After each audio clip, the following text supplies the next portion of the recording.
You ever know that a video will be controversial from the title alone? Well, this is one of those, so the comment section is probably going to be interesting.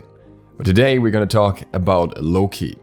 I want to apologize in advance, especially to all the Loki mains out there, for the quality of the gameplay in the background. This was not supposed to be the gameplay uploaded. I was very distracted during this game. But as it goes with Australian matchmaking, the games afterwards were paired with new players or things like this. So I had to go with this one. And with that out of the way, why are we talking about Loki?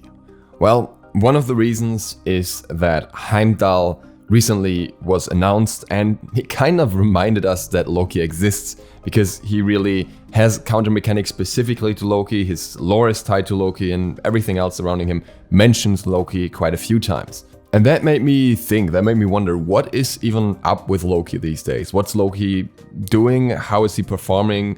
What's working for him and what isn't? If you don't remember what happened to Loki, he was nerfed right at the beginning of Season 6. And the reasoning was that he had risen surprisingly high in the stats towards the end of the Season 5. This was partially due to some item changes.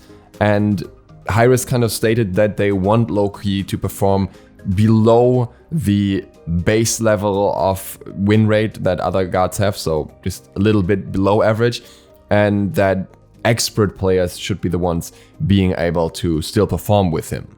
In the process of that, there were two changes to Loki's kit. One was the removal of the damage mitigation from Vanish. That part I think is absolutely okay, it's absolutely fine. Vanish has always been an incredibly bloated ability in terms of how many things it offers at once, and if they specifically targeted Vanish in other ways as well, I would not even be mad, because I still think, even for a stealth, this ability has a ridiculous amount of things going for it. The other nerf, on the other hand, was a lot more controversial. His base damage progression was decreased from 1, 0.5, 0.5, 0.5, and a 1.5 to 0.7, 0.5, 0.5, 0.5, and 1.5. Meaning the first hit would do 0.75 damage instead of 1, so a lower scaling on this attack, but the swing time would be disconnected from that, and the swing time for the attack would still be 1. In other words, he would now attack at the same speed as before, but deal less damage for it, and this was specifically relevant because it also nerfed all his attack cancel mechanics, which he utilizes quite well, especially with his 3. This also had a direct impact on Hydra's Lament, one of his main tools. So this was basically our starting point at the beginning of the season. And at this point, we will first look at various changes that were made to items, to gods, and introduction of new gods that impacted Loki directly. And then we'll look at his performance in different game modes right now. So first of all, a very direct counter to Loki was introduced in the form of Erendite. Erendite is an item that reveals stealth after using your ultimate, which is often when Loki has to get away from you after he's getting ulted by someone. So this is very effective against him, and a lot of gods have access to it as well. So that is definitely a strong counter mechanic for Loki. Further, there were a lot of god releases that actually counter Loki directly. The newest one is Heimdall, who simply has a stealth reveal mechanic, seeing enemies when they go into stealth. The second one is Jormungandr, who also has a stealth reveal mechanic when he goes into his 3, and additionally also has a massive amount of AoE tools that allow him to very easily reveal Loki, especially with his own basic attacks that go in a cone. And then, I'm not quite sure if this is still the case, but it was in the beginning, I'm assuming it wasn't changed, Persephone's plants also chase Loki when he's in stealth, also countering him out. But those are just the direct counters. Among the other gods that were released, there was Merlin, who has a very good tool to survive Loki's immediate onslaught of damage, being his blink, and he also has a massive amount of AoE, so the moment he creates a little of distance between him and Loki, he can very easily reveal him and do high amounts of damage to him, and even has that fire beam basically that he can aim around until he finds Loki that way. There was King Arthur, who just is loaded with different AoE abilities of various kinds and has no issue at all dealing with Loki this way, and also can easily reveal him. And there is Set, who has an AoE damaging ability around him that makes it relatively easy to find Loki as well, and also has very potent chase tools along with that. Are you keeping track? That is 6 god releases of this year that either have a very direct counter to Loki or have strong mechanics against him. Then there are 3 other gods that were released, Horus, Oloran and Yemoja. These gods, I would say, don't counter Loki that much, but out of the ones that are weak against him, I would maybe name Oloran and that's about it. I don't think the other ones struggle with Loki either, they're just neutral towards him basically. So 6 out of 9 of the god releases this year work very directly against Loki, and that's gotta be a rough time. To a lesser extent, there were also changes to other gods that simply work very well against Loki. One of that was buffs to Tyr, who just was always the lane bully to take out Loki before other gods came into solo, and Camazotz, who has a direct stealth counter as well and just got a pretty drastic buff in this very patch. To a small extent, we can also mention the RC change, which helps ADCs work better against Loki because it gives them sustain after they get bursted by him if they're not dead right away, effectively giving them potential to box into him. But there were also some changes that were favorable towards Loki to some degree. The first one is the introduction of Erendite. While this item works more against him than for him, it is not necessarily a bad item for him and he can still utilize it himself as well. There's Heartseeker, but Heartseeker was more a necessity of the meta, not so much that it was made for Loki or made to help Loki, but rather help assassins in general deal with the health stacking meta. And Loki is most certainly not the best user of it, he's just an average user of it, because often you want to utilize only 2 of your damaging abilities, sometimes 3 if you want to sacrifice your stealth and your decoy doesn't proc it at all. There were some introductions and increases of MP5 to the trees surrounding Transcendence, Heartseeker and Hydrous Lament, which do help Loki, but at the same time, the times where Loki really struggled with mana have been a while ago, I would say, so this is not really something that makes him significantly better. And some nerfs that were introduced were the Jade Emperor's Crown nerf and the Dynasty Platehelm nerf, which do help Loki, but at the same time, they were also not targeted towards Loki at all. One was because Jormungandr was too strong with the item, and the other one was because Dynasty Platehelm was spammed by many mage ADCs. They help Loki a little bit, but they are really just to be looked at as a byproduct, similar to the RC change. Malice change could maybe also be looked at as something that helped Loki if he was to utilize it with his DDR, but that's really a stretch at that point. Along with all those changes, there were also the meta shifts that we had. Primarily, the 3 items that were popularized here were Blackthorn Hammer, Gauntlet of Thebes, and Ethereal Staff. What does that mean? That everyone has more health, including assassins and mages, the exception maybe being hunters at this point, meaning that it's much harder for Loki to burst them, and Loki is simply a god that relies on bursting enemies in a single go. And last but not least, there's also an item that was introduced that actually would have been fantastic in terms of synergy with Loki, and that is Fail Not, because he could really utilize the effect where you use his ultimate and then you have the chance to crit, dealing even more burst damage afterwards while still coming with CDR and high power. This would have been the crit item for Loki, when often there's the debate if you want to build crit on Loki in the first place at all. And this item would have been the item where you'd say, yes, this is the crit item that he could really use. Well, the emphasis here is on could, because Fail Not is restricted to hunters only, so no way for Loki to utilize that. Now, with all these changes, the question is, what does that mean for Loki's current performance? What are his stats across various game modes? And that's what we're going to look at. First one is Arena. Here he's actually still kind of okay and maybe in the place where Hyros wants him to be. Spot number 70 in win rate, meaning he is good in the hands of experts, but still a win rate below 50%. In Conquest, he is in spot number 96. I don't think I need to say much about that, that is just pretty bad. With a 47% win rate, also not exactly great.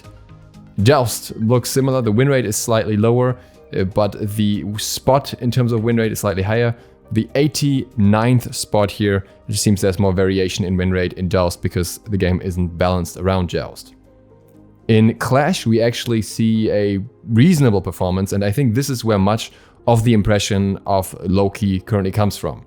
Loki is a god that works well in modes like Arena and Arena-esque modes, and Clash is in many ways an enhanced Arena, only that the enhancements of the mode very much benefit Loki with areas where he can kind of sneak around better and pick out single targets better. So I can very much see why Clash is the best mode.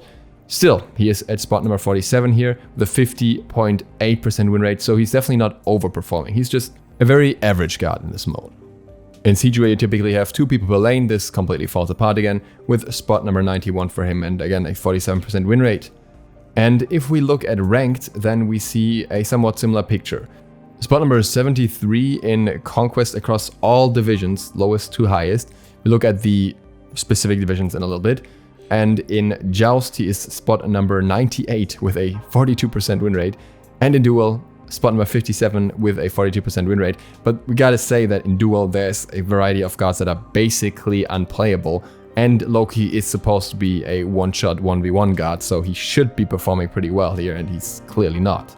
Then in Conquest, looking at Diamond, his win rate drops off to 40%, and he is spot number 101 here. So clearly the stats, the positive stats that he gets, are more from the lower ranks. You can kind of, if you look through it, in Bronze he's not doing that well because apparently people just don't know how to play Loki in Bronze. But in Silver and Gold he's doing relatively decently, and then the higher you go, the more he drops off. So yeah, really it's not so much that Loki is actually balanced in Conquest, it's just that he performs well on low levels of play in Ranked. And I also want to quickly come back here to my personal experience from playing him in order to get footage for this game. And what I noticed was that the biggest problem for Loki that I had was the moment I go all in on an enemy, I need my teammates to capitalize on that. If they do that, if they follow up on my ult CC for example, or even just on the slow from the stealth, then Loki feels effective.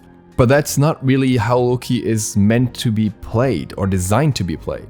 Because, for example, if I refer to another pop stompy god, we could look at Thanatos. And if I had played the same matches with Thanatos, I probably would have got a significant amount of kills. Not only because I, of course, am more experienced with Thanatos, but also because Thanatos is just a god that is designed in a similar way, where you want to burst down single targets and you're not that team dependent. Yes, you are of course still better with a team that plays decently, but Thanatos is a god that just stomps as long as he gets a little bit of snowball going, and for Loki the concept is similar. But through his damage continuously being reduced and through items being introduced that counter him more directly, I am under the impression that he just can't do his job anymore. And I honestly think that was okay for a while. Loki being high in the meta isn't fun for most people. But at the same time, I also don't think, even if you dislike a god, such as is the case for me with Loki, I really don't play Loki much, I don't enjoy playing him and I don't enjoy playing against him or having him on my team. But I still think that every god should have some sort of purpose in the game. And sure, not every god is effective at every level of play, but I find it very restrictive when a god's main purpose is to be a pop stomper at very low levels of play. That, on the other hand, doesn't mean that he needs outright heavy buffs in order to be pushed back into viability. Titan Ajax actually made a post about this not too long ago. He said, "It is clear to me that I should have included an analysis of Loki in the rework discussion this week. We hear you on Loki and I'll start writing up something soon. This is not confirmation that he will be reworked, but we check him against our rework criteria and goals." The big problem with the rework is that he wouldn't fulfill all criteria because there's still a relatively large fraction of the player base that's playing him. However, even of those who are playing him, there's a large group that is vocal about wanting him to be reworked anyways, and it's gonna be somewhat hard for Hi-Rez to quantify that without doing an in-game poll or something, an in-client poll. But even if Hi-Rez doesn't end up reworking Loki, there are other options that could be considered. For example, we have so many anti-stealth mechanics at this point that Hi-Rez might as well full commit to it and say we make an anti-stealth ward or make the sentry ward detect stealth as well, but then in return buff the guards that have stealth in some way so that people actually learn to utilize those anti-stealth wards and get punished if they don't. This is kind of possible with Loki at the moment by very strategic ward placements, but you will simply not see that on the level of play where he's played in the first place. I also find his current attack chain incredibly awkward. Having this disconnected damage and swing time is super weird to me still. And I think by taking a different angle here, Loki could be kind of redesigned in his identity without necessarily being frustrating to the same players. Because what could happen is the swing time of the first hit, along with the damage, could also be scaled down to 0.75, And that would open up the opportunity for Loki to be utilized as one of the primary concise melee users, because then he would have a very fast swing time on that, plus Odysseus' bow, which would make for a completely different playstyle on Loki that primarily focuses on doing a lot of damage to tanks in a relatively quick amount of time, and utilizing the attack cancel to get those quicker swings that way, instead of focusing on squishies. At the same time, the experience would not differ all that much for Loki players that play him as an ability-based assassin as he's played at the moment, so it wouldn't really hinder the experience of anyone who wants to play Loki the way he is right now. He would just probably be more effective in another way. Maybe the changes in the upcoming season will also do something for Loki that shifts his performance a little bit, but I'm not too hopeful just yet, because so far it just sounds like everyone is going back into their lanes, and that doesn't necessarily mean much for Loki. The new camps don't really do anything for him either, because his jungle clear is simply atrocious. We'll see what happens to him, but with the new releases and everything lately, I really am hopeful that Hi-Rez can make Loki somewhat more interesting in a way, be it by a rework or by just adjusting certain stats on him to give him more opportunities or make him different in a way. I know many of you want him to disappear forever, and I can't blame you, but I think that there's still an appeal in maybe making a character more interesting to people that currently dislike him, and maybe making them want to play that character as well, as it would maybe be the case for me depending on how he gets changed. With that, let me know your salty or not so salty opinions in the comments down below. If you're new to the channel and you want to hear more about Loki's worst opponent, Heimdall, in the upcoming days, then feel free to click the sub button and maybe the bell, because I am gonna make a lot of Heimdall content. And other than that, see you for the next one tomorrow. DukeSloth, out.